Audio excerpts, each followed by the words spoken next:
मैं पवन धीमान आपको अपने YouTube channel commerce top classes पर स्वागत करता हूँ। स्टूडेंट्स, आपने बहुत अच्छी स्टडी की होगी, बहुत अच्छी तरह स्टडी किया होगा।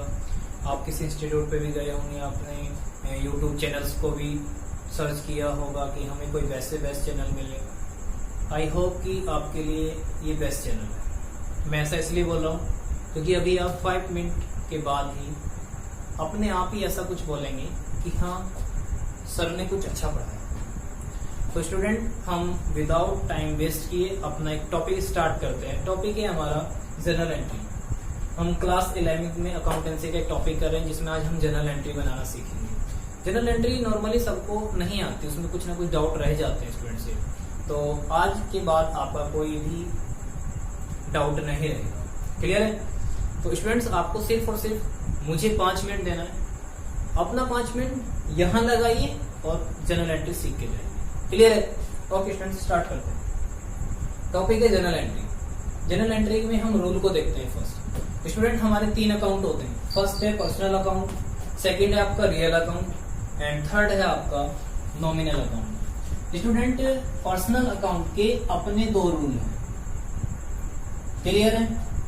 रियल अकाउंट के अपने 2 रूल हैं और नॉमिनल अकाउंट के अपने 2 रूल हैं। कौन कौन से 2 रूल हैं वो हम अब डिस्कस करेंगे, लेकिन आपको सिर्फ और सिर्फ ये ध्यान रखना है कि हमारे 3 अकाउंट होते हैं। फर्स्ट है पर्सनल अकाउंट, सेकंड है रियल अकाउंट, थर्ड है नॉमिनल अकाउंट। मैं फर्स्ट आपके सामने पर्सनल अकाउंट को भी एक्सप्लेन कर देता हूँ। एक्सप्लेन कैसे कर देते हैं स्टूडेंट, बता देते हैं। पर्सनल अकाउंट किसी आप इंडिविजुअल फर्म, किसी इंडिविजुअल पर्सन का बनाते हो। रियल अकाउंट आप किसी भी रियल एसेट्स का बनाते हो और नॉमिनल अकाउंट आप अपने एक्सपेंसेस, इनकम, इन सब का नॉमिनल अकाउंट बनाते हो। तो हम पर्सनल अकाउंट में फर्स्ट रूल को डिस्कस करते हैं। फर्स्ट रूल क्या है? Debit the receiver. Debit the receiver and credit the giver. Okay student, meaning क्या हुआ? डेबिट द रिसीवर, पाने वाला रिसीव करने वाला डेबिट होगा, हमेशा ध्यान रखें। क्रेडिट द गिवर, देने वाला हमेशा क्रेडिट होगा, ध्यान रखें। रियल अकाउंट में क्या करना है? Debit what comes and credit what goes out। Clear है स्टूडेंट? इसका मीनिंग क्या हुआ? डेबिट व्हाट कम्स, आने वाली वस्तुएं डेबिट होंगी। क्रेडिट व्हाट गोज आउट, जाने वाली जितनी भी वस्तुएं होंगी सब क्रेडिट होंगी। कैसे होंगी, क्या होगा, वो बाद में डिस्कस करेंगे। सिर्फ आपको रूल लर्न कराना, याद कराना। डेबिट द रिसीवर, पाने वाला रिसीवर यानी डेबिट होगा। क्रेडिट द गिवर यानी देने वाला वस्तु को क्या होगा, क्रेडिट होगा। Debit what comes and credit what goes out. तो डेबिट व्हाट कम्स यानी आने वाली सभी वस्तुएं डेबिट होगी। क्रेडिट व्हाट गोज आउट, जाने वाली सभी वस्तुएं क्या होंगी, क्रेडिट होगी। अब यहां बात करते हैं नॉमिनल अकाउंट में। Debit all expenses, debit all expenses and credit all income. इसे थोड़ा सा और बढ़ा देते हैं। Debit all expenses and losses, credit all income and receiveds. इतनी बात क्लियर है स्टूडेंट? बात फिर डिस्कस करना चाहता हूं आपके साथ ताकि आपको लर्न हो जाए बहुत अच्छे तरीके से। 3 अकाउंट होते हैं, पर्सनल, रियल और नॉमिनल। पर्सनल अकाउंट हम किसी भी इंडिविजुअल फर्म या पर्सन का बनाते हैं। रियल अकाउंट हम किसी भी रियल एसेट्स का बनाते हैं और नॉमिनल अकाउंट हम किसी भी एक्सपेंसेस या इनकम का बनाते हैं। तो पर्सनल अकाउंट में 2 रूल हैं, debit the receiver and credit the giver. Receiver मतलब पाने वाला डेबिट होगा, देने वाला क्रेडिट होगा।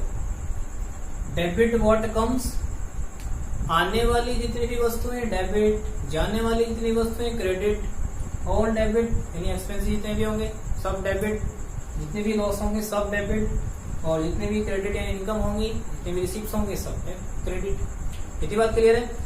तो स्टूडेंट्स हम जर्नल एंट्री को सीखते हैं। मैं यहां लिख देता हूं, if we give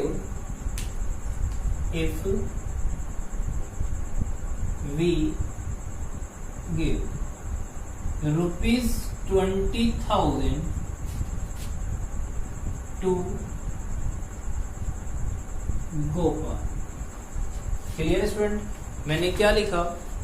if we gave 20,000 rupees to Gopal, क्या मीनिंग हुआ? गोपाल को 20,000 रुपए दिए। क्या हुआ मीनिंग? गोपाल को 20,000 रुपए दिए। अब देखो स्टूडेंट, मैंने अभी बताया था डेबिट द रिसीवर, तो यहां ये बताइए रिसीवर यानी पाने वाला कौन है? गोपाल। तो अभी मैंने आपको बताया जब आप जर्नल एंट्री करेंगे तो स्टूडेंट आपका ये फॉर्मेट होना चाहिए, date, particular, LF, amount debit और अमाउंट क्रेडिट। तो ये आपका फॉर्मेट होना चाहिए। ओके स्टूडेंट, इस फॉर्मेट को आप ड्रॉ कर लेंगे, उसके बाद आप क्वेश्चन करना स्टार्ट करेंगे। डेट अगर आपको मेंशन है तो आप डेट लिख देंगे, अदरवाइज उसे छोड़ दो। If we gave ₹20,000 to Gopal, Gopal को 20,000 रुपए दिए। मैंने क्या कहा? डेबिट द रिसीवर, तो रिसीवर कौन है? गोपाल। क्यों? क्योंकि पाने वाला है, तो पाने वाला रिसीवर ही तो होगा। तो रिसीवर कौन है? गोपाल। तो आप यहां लिखेंगे Gopal debit to, student cash में दिया है ना ये, तो यहां लिखेंगे टू कैश अकाउंट। इतनी बात क्लियर है? तो जर्नल एंट्री क्या हो जाती है? Gopal account debit to cash account. अब यहां नरेशन लिखनी है आपको। आपने क्या किया? कैश पे किया, किसे? गोपाल को, to Gopal, cash paid to Gopal. क्यों? क्योंकि गोपाल को क्या किया? कैश पे किया। कितना पे किया? 20,000 डेबिट एंड 20,000 क्रेडिट। इतनी बात क्लियर है स्टूडेंट्स? अगर मैं यहां लिख देता हूं इफ वी रिसीव, सेकंड लिख लेता हूं, ये फर्स्ट है स्टूडेंट। सेकंड में अगर यहां लिख लेता हूं, सेकंड जर्नल एंट्री में यहां बना देता हूं, इफ वी गिव। अब यहां अगर मैं गिव लिख देता हूं तो मीनिंग हो जाता है कि उससे दिए, लेकिन अब मैं इसका थोड़ा अपोजिट करता हूं। तो if we receive ₹50,000 from Govind, तो स्टूडेंट इसका मीनिंग क्या हुआ? If we receive 50,000 rupees from Govind, meaning क्या हुआ? हमने गोविंद से लिए कितने? 50,000 रुपए। तो मैंने अभी सेकंड रूल क्या लिखाया था? क्रेडिट द गिवर, देने वाला कौन है? गोविंद। और आ क्या रहा है हमारे पास? कैश। डेबिट व्हाट कम्स, आने वाली वस्तु क्या होगी? डेबिट। तो क्या आ रहा है? कैश। तो यहां लिखेंगे cash account debit to credit the giver, कौन दे रहा है? गोविंद। तो टू गोविंद। ओके स्टूडेंट, यहां क्या लिखेंगे? Cash receive from Govind. क्यों? क्योंकि हमने गोविंद से क्या किया है? कैश को रिसीव किया। ओके स्टूडेंट्स, नेक्स्ट बात कर लेते हैं रियल अकाउंट की, किसी भी एसेट्स के बारे में देख लेते हैं। फर्स्ट हो गई यहाँ पे जनरल एंट्री, सेकंड हो गई। मान लीजिए यहां लिख देता हूं मैं, थर्ड जनरल एंट्री है मेरी, इफ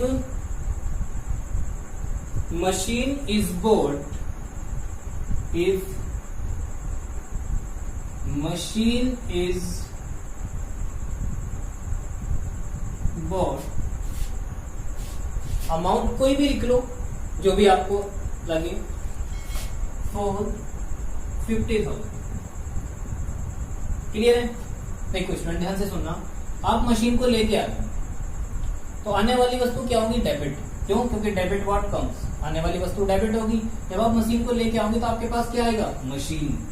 तो आप लिखेंगे मशीन अकाउंट डेबिट, और आप जब मशीन लेके आओगे तो आपके पास से क्या जाएगा? कैश। तो मशीन आ गया, machine account debit to cash account. Okay student, clear है? ओके, यहां पे लिखेंगे फॉर मशीन परचेज्ड या for machinery purchase for cash. ये बात क्लियर है? तो स्टूडेंट ये मीनिंग क्लियर हो गया। अब यहाँ पे एक्सपेंसेस की बात करते हैं।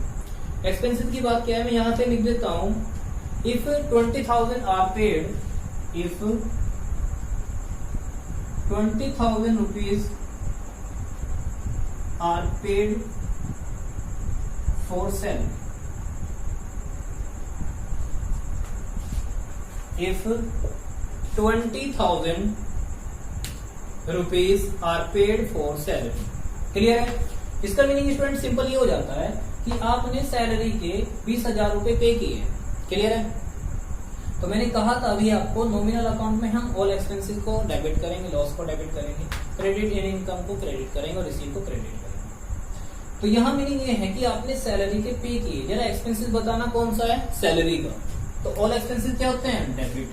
तो सैलरी क्या होगी भाई? Salary account debit to, salary cash में दी है ना, तो टू कैश। यहां लिखेंगे for salary paid, for salary paid. इतनी बात क्लियर है? अब यहां तो सैलरी की बात हो गई कि सैलरी को पे किया। अगर यहां मैं रेंट लिखता तो rent account debit to cash, मतलब मैं XYZ कोई भी एक्सपेंस लिखता तो मैं यहां पे लिख सकता था। अच्छा, अगर मैं यहां बना देता हूं, इफ 5,000, ये हमारी फिफ्थ जनरल एंट्री है, if 5,000 are receive for commission, are receive for commission.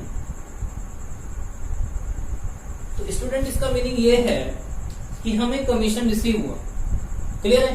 Commission receive हुआ है तो वो हमारी रिसिप्ट है, और मैंने अभी आपको बताया कि और रिसिप्ट क्या करनी है? क्रेडिट।